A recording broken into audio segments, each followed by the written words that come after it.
Registro de cédula do produtor rural igual ou superior a R$250 mil já é obrigatório. A Mariana Bonora, fundadora de uma agtech especializada em tecnologia para o financiamento agrícola, conversa ao vivo com a gente sobre este assunto. Bom dia, Mariana. Obrigada pela participação.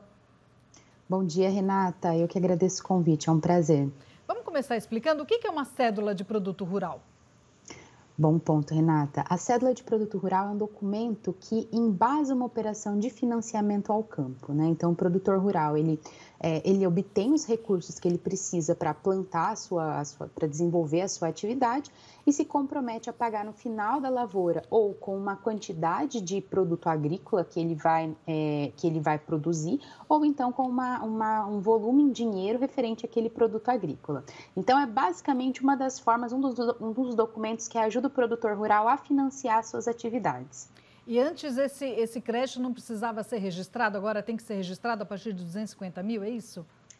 O que acontece? A CPR, né, que é a Cédula de Produto Rural, até antes da lei do agro, né, da nova legislação, ela precisava ser registrada nos cartórios de registro de imóveis, né, das fazendas, para ter eficácia contra terceiro, né? Agora, essa obrigatoriedade de registro nos cartórios existe apenas para CPRs que têm alguma garantia envolvida, como, por exemplo, penhor, hipoteca, etc.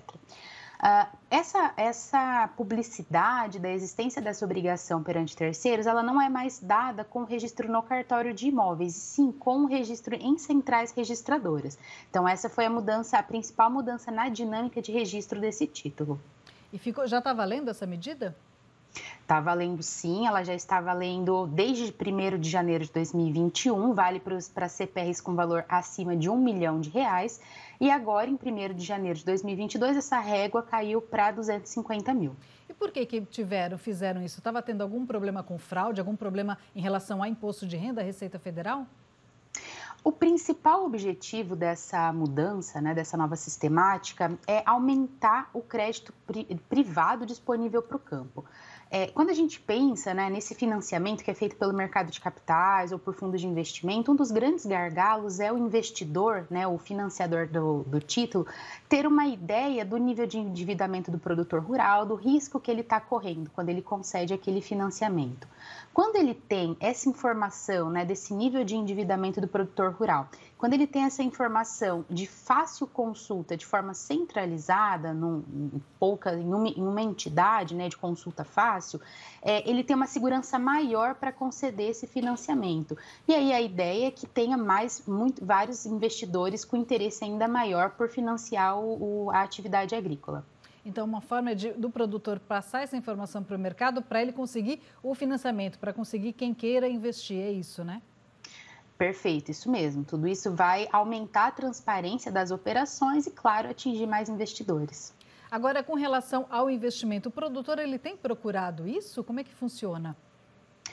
Sim, o produtor rural, nós temos aí vários cenários, né, no Brasil, dependendo da cultura de cada região, mas a CPR ela já é um título amplamente utilizado quando o produtor rural precisa financiar suas atividades.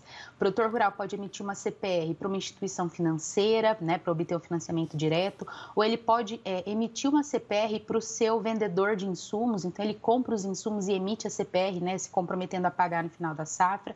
E existem várias operações que se embasam nesse tipo de título. A gente tem as operações de barter, troca, né, que é muito popular aqui no mercado brasileiro, e os próprios financiamentos puramente, né, com instituições financeiras que também podem se lastrear nesse tipo de título. E o produtor tem um prazo para registrar essa CPR? Ponto importantíssimo.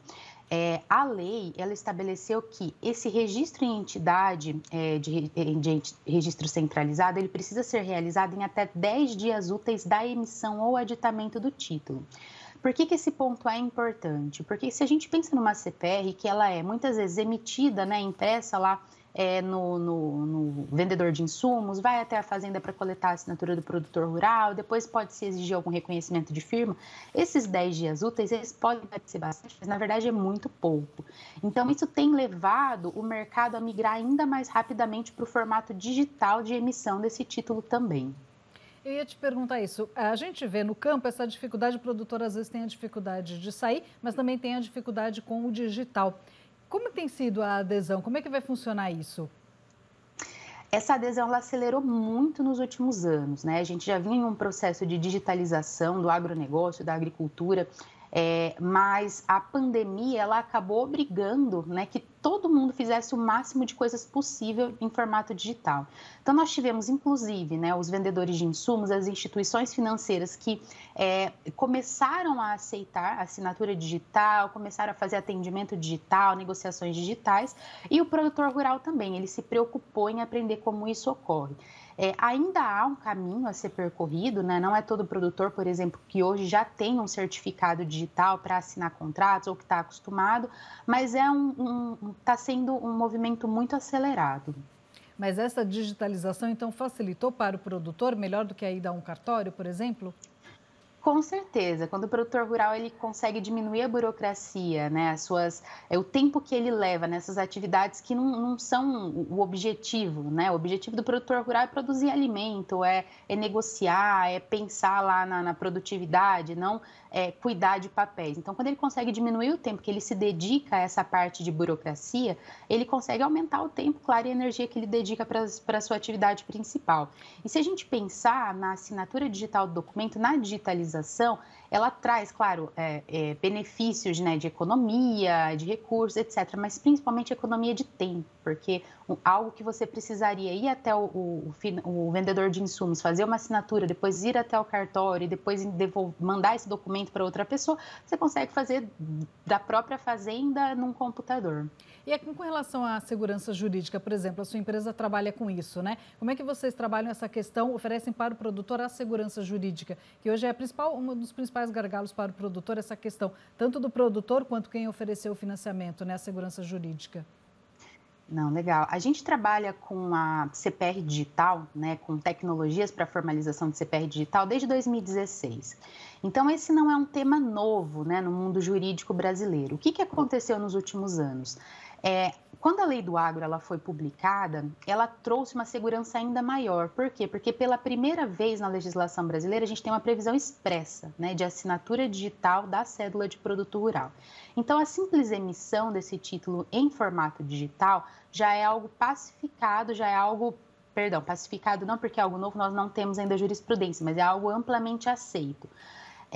O que nós temos de novidade para os próximos meses que ainda vai chegar, que é a CPR escritural, que é um outro tipo de CPR que vai ser certamente digital, né, mas vai ter alguns critérios adicionais ainda dependendo da regulamentação dos órgãos competentes. Então, a segurança jurídica desse título é algo que já tem sido amplamente aceito pela sociedade como uma evolução natural do direito, tá? Toda a estrutura jurídica da operação ela não foi alterada, o que foi alterado é simplesmente a adoção da assinatura digital, que apesar de na CPR ser novo, nos outros títulos, na CCB, nos outros documentos, é algo muito antigo.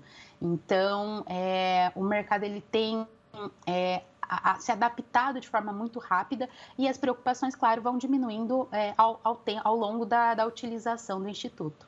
Perfeito. Mariana, gostei muito da sua explicação, muito didática, muito clara, gostei bastante. Obrigada pela participação, pela entrevista.